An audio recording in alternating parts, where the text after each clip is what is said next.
Mechanics.com of June 27, 2012, reported that a 60-year-old girl was rushed into the emergency room.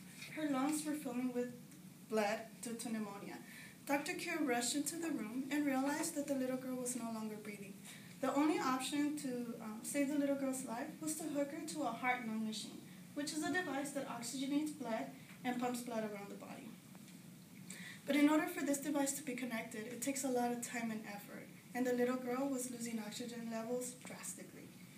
After this incident, Dr. Kier began doing research on finding alternatives to provide oxygen to patients. He then thought of intravenous oxygen, which is oxygen injected directly into the bloodstream. And if found to be safe, these injections will be highly useful for the emergency room. The July 11, 2012 MedlinePlus.com article states that if all lung diseases were fused, it would make the #3 killer in the United States. Today, I will tell you a brief description on the topic. I would also provide you with some history on the treatment, and finally, I will tell you some disadvantages to this treatment. Okay, the following are some description on intravenous oxygen. According to the ScienceMech.org article published on June 27, 2012, injecting oxygen directly into the bloodstream can increase the oxygen levels to those patients who are incapable of breathing.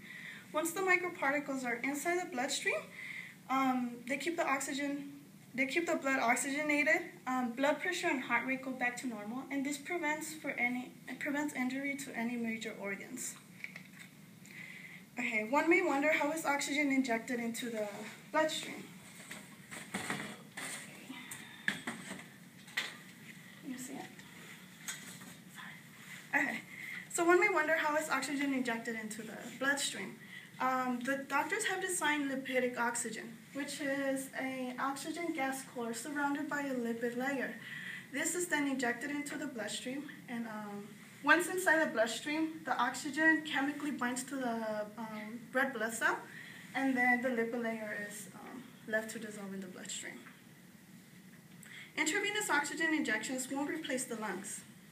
All they will do is function as a short-term oxygen substitute for 10 to 15 minutes, and to see if the doctors can either connect the patient into a heart-lung machine or to perform a tracheostomy, which is the medical terminology for cutting a hole in the trachea. Okay, now that I've given you a brief description of intravenous oxygen, I will now provide you with some history on the treatment.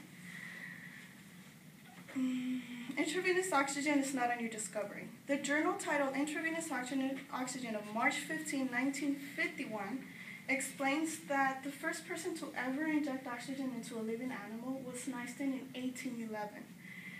And it was Mariani, though, who first injected oxygen into a living human being, 91 years later.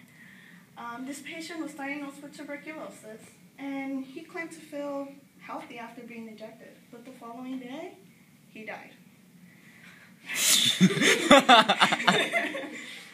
The following day he died. The previous experiments failed because when the oxygen was being injected into the bloodstream, air was being caught in the injections. So once inside the bloodstream, the air will form bubbles, which then will lethally block the blood flow.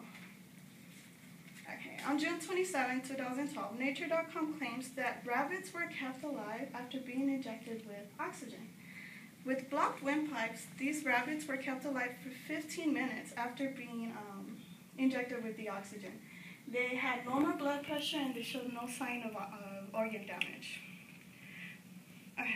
Okay, now that you learned a brief history on the treatment, now we'll go ahead and tell you some disadvantages of using this treatment. To every treatment, there are possible consequences. The previously cited Nature.com reports that these microparticles don't recirculate, so fresh microparticles must be injected constantly, but our bloodstream is limited to how much extra fluid it can intake. PopularMechanics.com of June 27, 2012 points out that a downfall to this treatment is that the patient won't be able to exhale the extra carbon dioxide being produced. Therefore, the gas will fuse into the water in the blood, which will then form carbonic acid, which can lead to organ failure. Okay, so today I gave you a simple description of what intravenous oxygen is and its function, followed by a brief history on the treatment, and then I gave you some disadvantages to the treatment. ProperlyMechanics.com explains that Dr. Cure was in training when he was treating the 6-year-old girl back in 2006. The little girl suffered severe brain damage due to the lack of oxygen, and since her oxygen levels were dropping fast, she died before the doctors were even capable of connecting her to the heart-lung machine. Dr. Cure was frustrated by the fact that he couldn't save the little girl's life, but this frustration generated his interest in finding a short-term oxygen substitute.